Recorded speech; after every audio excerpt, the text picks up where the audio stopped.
চুলা জ্বালাতে আর ভালো লাগে না।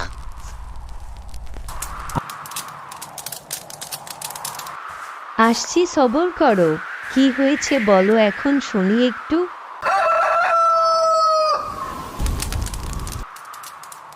ধুর, ট্যাঙ্কে জল নেই, আমি পানি আনতে যাচ্ছি। নোমানের বাবা, আগামী বছর আমরা কূপ খননের কাজ শুরু করব না? তখন আর পানি আনতে এত দূর যেতে হবে না। কিন্তু কাজটা ধীরে ধীরে করা ভালো হবে, কারণ কূপ খনন করতে 50 বা 60 ওয়ান লাগতে পারে, যা বাচ্চাদের 1 বছরের জন্য টিউশন ফি এর সমান। এমনিতেও এই বছর ফলন ভালো হয়নি। হুম। আল্লাহ ভরসা, এটা নিয়ে এত ভেবো না। তুমি তাড়াতাড়ি খাবার রান্না করো, আমি পানি আনতে গেলাম। বাচ্চারা একটু পরেই উঠে পড়বে। আমি রান্না করার জন্য কিছু জ্বালানি কাঠ নিয়ে আসি। পূর্বপুরুষদের কাছ থেকে পাওয়া একটি পুরানো খুঁটি নিয়ে বরাবরের মতো গ্রামের পূর্ব প্রান্তে কুয়ার দিকে হাঁটছি। গ্রামে জ্বালানি ছাড়া রান্না করা সম্ভব নয়, তাই এই তুষারপাতের মধ্যে জ্বালানি সংগ্রহ করতে এসেছি। তবে গ্রামের জ্বালানি দিয়ে রান্না করা খাবারের স্বাদটাই কিন্তু আলাদা, এক কথায় অসাধারণ। মা ও মা, আসছি, সবর করো। কি হয়েছে বলো এখন শুনি একটু। মা এত রেগে যেও না, আজ খুব ঠান্ডা লাগছে। আমাদের জামা কাপড়গুলো গরম করে দাও না মা। দাও না মা। হা হা হা, অপেক্ষা করো, আমি এখনই নিয়ে যাচ্ছি। আমি যখন ছোট ছিলাম তখন শীতের সময় আমার মা এভাবে কাপড় গরম করে দিত, আর গরম করার পরই কাপড়গুলো আমরা পরতাম। কিছুক্ষণের মধ্যে স্যুপ শেষ করো। আজকে আমার সাথে উঠান ঝাড়ু দিবে, উঠোনে প্রচুর তুষার জমে আছে। ঠিক আছে বাবা। আমিও তোমাকে সাহায্য করতে চাই বাবা, কিন্তু আমাকে মা যেতে দিবে না। সর্দি লাগলে ইঞ্জেকশন লাগবে। আমার শৈশবে শীতকালে প্রচন্ড তুষারপাত হতো, এজন্য খুব ঠান্ডা লাগতো। এই ঠান্ডায় মা কাঠ সংগ্রহ করতে যেত, বাবা জল বহন করতে যেত, আর আমরা জ্বালানি কাঠের উপর গরম করা উষ্ণ এবং সুগন্ধিযুক্ত কাপড় পরে বসে থাকতাম। আবার মাঝে মাঝে বাবা মাকে কাজে সাহায্য করতাম। গ্রামে শীতের সকালে ঘুম থেকে উঠে প্রাকৃতিক সৌন্দর্য উপভোগ করার অনুভূতিটাই আলাদা, তাই না? আসসালামু আলাইকুম, কেমন আছেন ভাবি? আলহামদুলিল্লাহ ভালো। বাইরে ঠান্ডা, তাড়াতাড়ি ভিতরে আসেন ভাবি। সন্ধ্যা হতে না হতেই অন্ধকার হয়ে যায়, কুয়াশায় রাস্তা পিচ্ছিল হয়ে যায়। আপনি ধীরে ধীরে হাঁটবেন। আজ হাতে ব্যথা পেয়েছি, আমি আগামীকাল আপনার কাছে পিঠার প্লেটটি ফিরিয়ে দেব। তাড়াহুড়ো নয়, তাড়াহুড়ো নয়। সমস্যা নেই ভাবি। ঠিক আছে, এখন তাড়াতাড়ি ঘরে আসেন। না ভাবি, অন্য একদিন আসবো। দেখে শুনে যাইয়েন। আল্লাহ হাফেজ।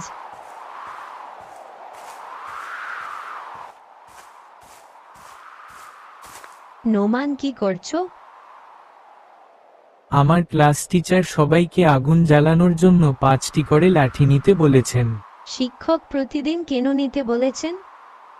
আমার ক্লাসের চুলা প্রতিদিন নিভে যায়, প্রতিদিন আগুন জ্বালাতে হয়, এই জন্যই প্রতিদিন নিতে হবে। নাও নাও, তুমি যদি সব নিয়ে যাও তাহলে আমি রান্না করব কিভাবে?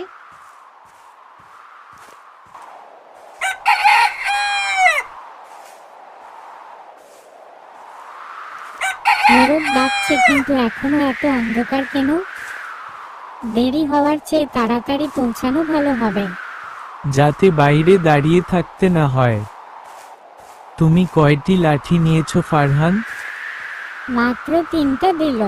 আমার মা আমাকে নিতে দেবেন না। আমার মাও আমাকে নিতে দেবে না। 5টি লাঠি চেয়েছি বলে মা আমাকে বকেছে। মা বলেছে প্রতিদিন লাঠি দিবে না, কিন্তু প্রধান শিক্ষক এটা সবার জন্য বাধ্যতামূলক করেছে। মা তুষারপাতের মধ্যে জ্বালানি সংগ্রহ করে, এগুলো নিয়ে আসতে কষ্ট লাগে রে ভাই।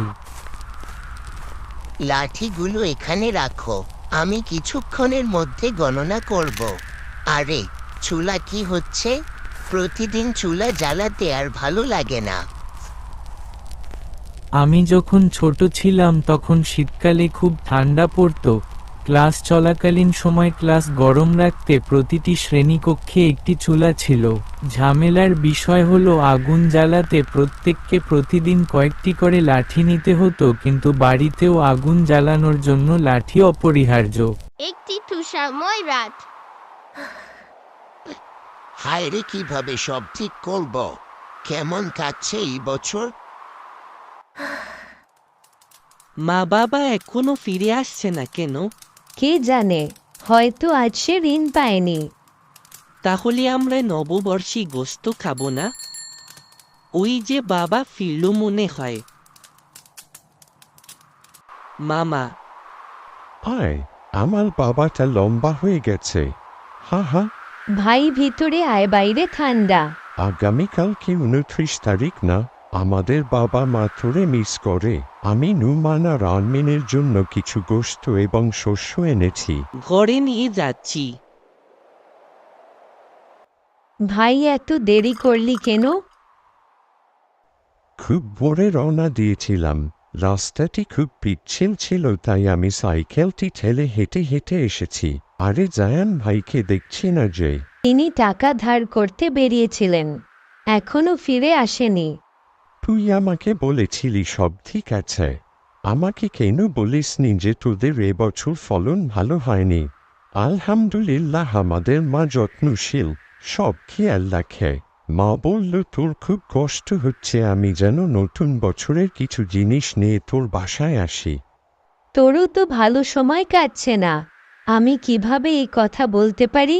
এটা যত কঠিনই হোক না কেন, আমি তোর জন্য কিছু টাকা সঞ্চয় করেছি। এই নে 10 ইউয়ান, নোমান আর আরমিনের জন্য নতুন পোশাক কিনবি। টাকা নিয়ে মা কেঁদে ফেলেন। আমি তখন বুঝিনি মা সুখী কাঁদছিল নাকি দুঃখে। ফরিদ ভাই, এত তাড়াহুড়ো করে কি কোথায় যাচ্ছেন?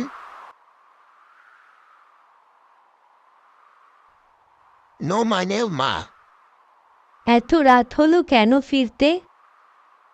এটা কি পাঠিয়েছে? আমার ভাই এসেছিল, ও আমাদের 10 ইউয়ান দিয়ে গেছে। আমরা একটি খারাপ ফসলের সম্মুখীন হয়েছিলাম, অনেক ক্রাইসিসের মধ্যে দিন কাটছিল, তবে আল্লাহর রহমতে বাবা মার পাশে তখন অনেকে ছিল। আপনারাও একে অপরকে সাহায্য করুন আর আনন্দ অনুভব করুন। চলো আমরা তোমাদের নানা ভাইয়ের সাথে দেখা করতে যাই। আরমিন, তৈরি হয়ে নাও।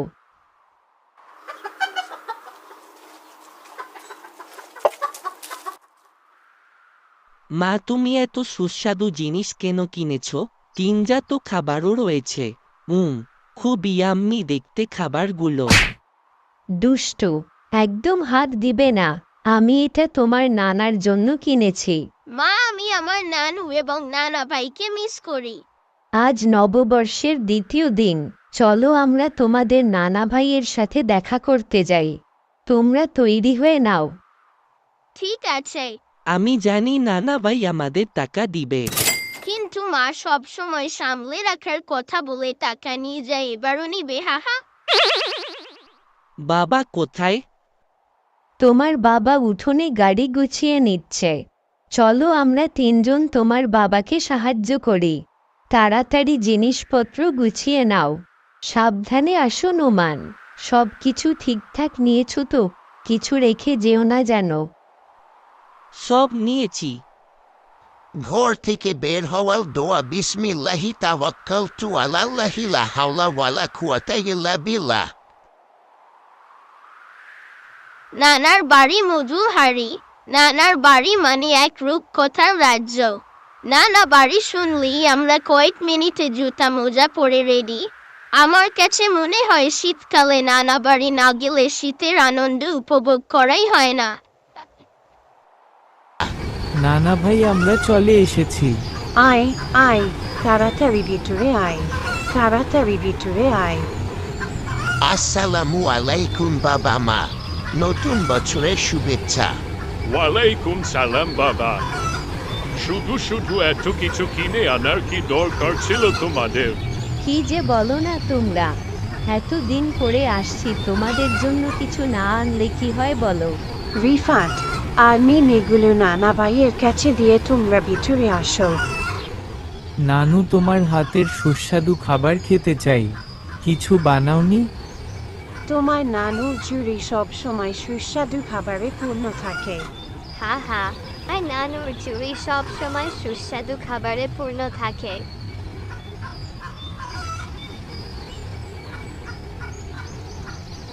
এই দেখো, ওয়া, এটা দেখতে সুস্বাদু।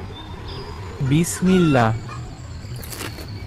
নানু, বিশ্বাস করো, এটা খুবই মজা হয়েছে।